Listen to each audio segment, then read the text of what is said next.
Hello అండి. ఆత్మకూరు కర్నూలు నుంచి వచ్చే రూట్లో చూడండి ఎంత వరి మాగాని ఎంత బాగా ఉందో.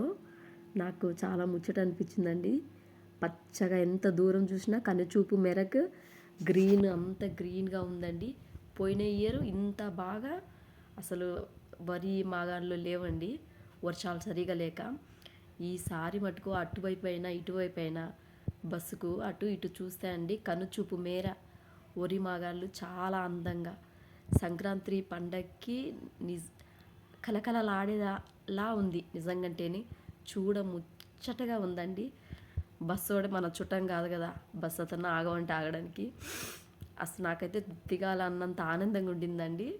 చూడండి ఎంత గ్రీనరీ, ఎంత అసలు పచ్చదనము, అసలు వరి మాగాన్లు ఎంత కష్టపడి వాళ్ళు సాగు చేస్తున్నారంటే అసలు చూస్తే కళ్ళు చాలట్లేదండి అక్కడ. నాకు అందుకే వీడియో తీసాను. నేను అదే పనిగా వీడియో తీసి యూట్యూబ్లో పెట్టి షేర్ చేసుకోవాలి అని చెప్పేసి మీకు షేర్ చేస్తున్నానండి. చూడండి ఎంత అందంగా ఉందో.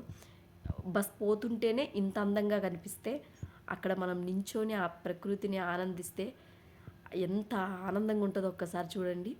చూడండి కన్ను చూపు మేర ఎక్కడే కానీ ఖాళీ ప్లేస్ అంటూ లేదు. చూడండి కర్నూలు నుంచి ఆత్మకూరు వచ్చే రూట్లోనేనండి ఇది మొత్తము. అటు సైడ్ ఇటు సైడ్ ఎటువైపు చూసినా కానీ సేమ్ పచ్చదనం అండి. పాడి పంటలతో తులతూగుతుంది ఈసారి మన ఊర్లు. ఎంత బాగా పాడి పంటలతో తులతూగుతున్నాయి. వాళ్ళకి పనులైనా ఏవైనా సరే అన్నీ ఈసారి సంక్రాంతికి అన్ని వసతులు ఉన్నట్టేనండి.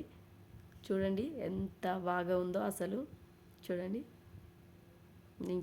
నాకు చాలా సంతోషం అనిపించిందండి.